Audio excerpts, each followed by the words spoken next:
Kemudian setelah terbangun, Shen Yuan benar-benar seakan-akan memikirkan banyak sekali wanita yang ada dalam hidupnya ini. Dan dengan kondisi yang ada membuat Shen Yuan tersadar. Sebenarnya aku mikir apa? Memangnya kehidupan seperti itu bisa dapat terjadi? Saat ini juga ternyata Sena mendengar percakapan ataupun mengigau dari Shen Yuan tadi malam. Dia bertanya Shen Yuan mimpi apa. Shen Yuan bingung akan hal itu dan dia menanyakan, emangnya dia mengatakan apa? Sena kini mengatakan, aku juga tidak bisa mendengar dengan jelas, hanya beberapa nama saja.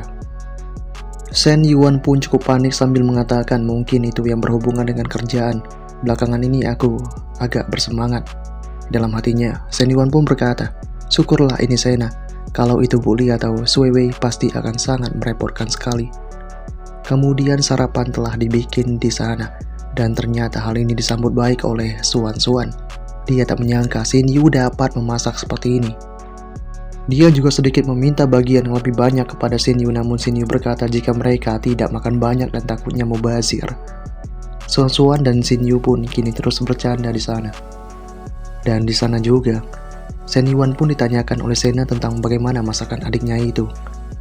Sena pun kemudian mengatakan jika ini hampir sama dengan Sena dan ini sangat berbakat.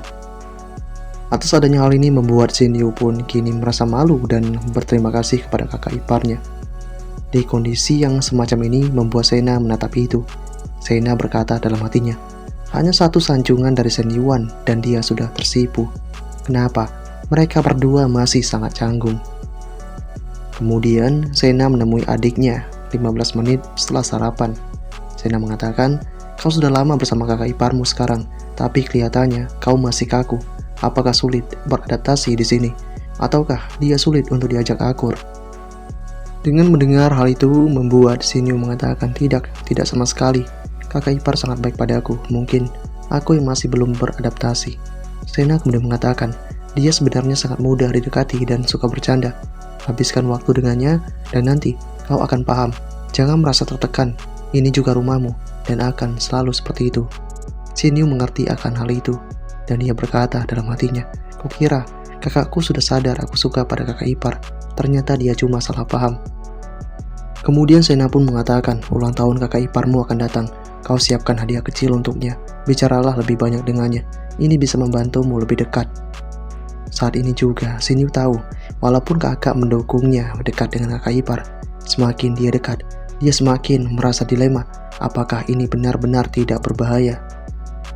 Sementara itu di tempat yang berbeda, Xiao Lei kini datang untuk menemui Shen Yuan dan dia malah digoda oleh salah satu pria di sana untuk diantarkan.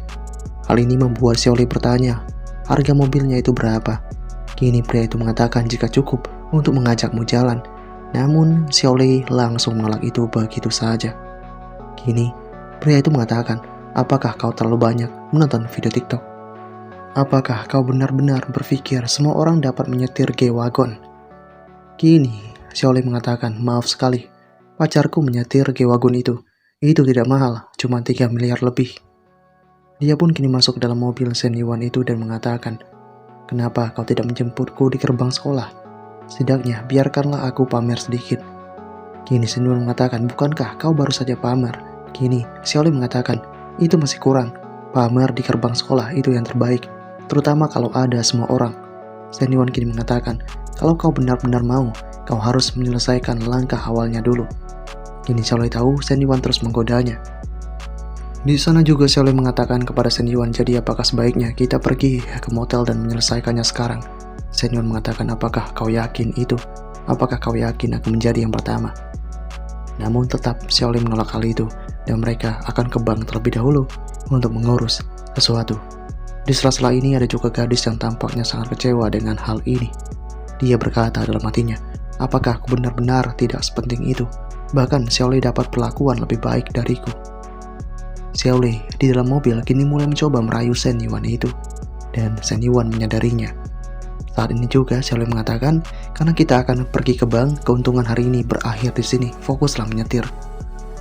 Dengan adanya hal ini membuat Shen Yuan berkata dalam hatinya, kelihatannya gadis ini mencoba untuk mengambil inisiatif dariku.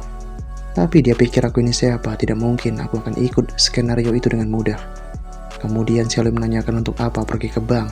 Senyuan mengatakan untuk membuka akun privat, sehingga membuat Xiaolei bertanya-tanya tentang seberapa banyak sih uang Senyuan itu. Senyuan mengatakan jika dia sama seperti bos Lei dari Xiaomi.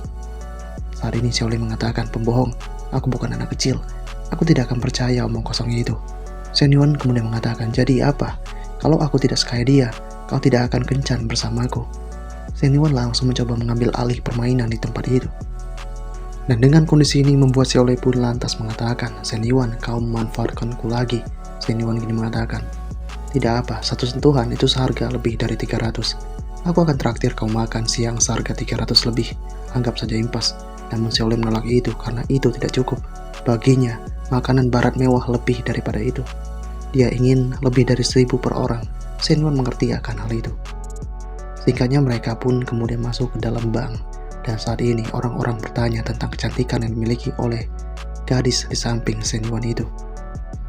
Mereka berdua itu benar-benar melakukan penyerobotan antrian dan terlihat seperti pemimpin masa depan yang sedang memeriksa pekerjaan. Saat ini juga, pegawai mengatakan kepada Senyuan, Tuan, saldo deposit Anda di bank kami telah memenuhi kriteria untuk akun pribadi itu, jadi kami ingin mengundang Anda untuk membukanya. Keuntungan yang kami tawarkan adalah yang terbaik di industri ini. Di masa depan, kami bisa menangani layanan di tempat untuk Anda. Untuk transaksi besar, kami bisa langsung memproses mereka, termasuk ruang tunggu VIP bandara internasional dan domestik, layanan sopir, layanan medis luar negeri, klub golf, klub kapal pesiar, dan lain-lain. Kini, sosok dari si Xiaolei juga berkata dalam hatinya, hanya memasukkan uang dan membuka sebuah akun, lalu dia membawakan status sosial dan hak yang tidak bisa dinikmati orang biasa. Sebenarnya, sekaya apa Senyuan ini sampai-sampai bank memuja-muji dia seperti ini? Kemudian pegawai mengatakan kepada Senyuan, Tuan, Anda bisa berkonsultasi pada saya kapanpun. Apakah Anda punya pertanyaan lain? Senyuan mengatakan tidak. Aku ingin angka terakhir kartunya sama seperti tanggal lahirku. Dan saat ini, proses dilakukan. Setengah jam kemudian, pegawai mengatakan kepada Senyuan itu, Tuan, selamat karena telah menjadi klien perbankan privat terkemuka dari Bank Cina ini. Ini merupakan black card Anda. Mendukung kemakmuran keluarga merupakan tugas kami. Jika Anda tertarik, kami juga punya produk pengelolaan kekayaan eksklusif untuk klien perbankan syariat. Senyuan yang mendengar itu lantas berkata, aku tidak perlu produk pengelolaan kekayaan itu. Kalau aku ada dana tambahan nanti, aku akan prioritaskan memasukkan mereka di sini. Kini pegawai mengatakan, baiklah, kalau begitu saya tidak akan mengganggu kencan Anda. Kami juga punya hadiah untukmu. Ini adalah kue green teh dari Yunhan. Silakan diterima. Saat ini mereka berdua kemudian bergegas pergi untuk meninggalkan tempat itu. Atas adanya hal ini, membuat para pegawai kini mulai berkata, benar-benar membuat mataku terbelalak. Padahal baru 21 tahun, tapi sudah memasukkan 30 juta. Bahkan itu belum termasuk di bank lainnya. Aset dan bisnisnya dia pasti lebih mengesankan, kaya, ganteng, dan benar-benar dapat diandalkan. Mereka saat ini hanya bisa berandai saja mereka terlahir cantik, mungkin sudah akan bersama dengan Senyuan itu. Dalam mobil, Xiaolei pun kini hanya berkata dalam hatinya, dia bahkan tidak mengeluarkan 1 sen pun, tapi bisa menikmati semua pelayanan yang luar biasa. Kemudian dia menanyakan kepada Senyuan siapa lagi yang akan ditemui Senyuan. Senyuan pun kemudian mengatakan jika Xiaolei tidak mungkin mengenalnya. Xiaolei kemudian mengatakan apakah dia sepertiku hanya menemanimu, lalu pergi, atau kalian berdua akan melakukan sesuatu. Senyuan mengatakan jika gadis itu akan bersamaku sepanjang waktu termasuk malam ini. Xiaolei pun mengerti jika nanti malam Senyuan juga akan tidur dengannya. Senyuan kemudian mengatakan ya memangnya tidur denganku seburuk itu. Xiaolei kemudian mengatakan ini bukan masalah buruk atau tidaknya. Dalam hatinya Xiaolei juga berkata, semakin mudah seorang pria mendapatkan sesuatu, dia akan semakin tidak menghargainya. Aku tidak sebodoh itu. Di samping itu, aku masih harus mencari tahu berapa banyak wanita yang dimiliki Senyuan. Entah aku bisa punya kesempatan untuk jadi yang utama atau tidak.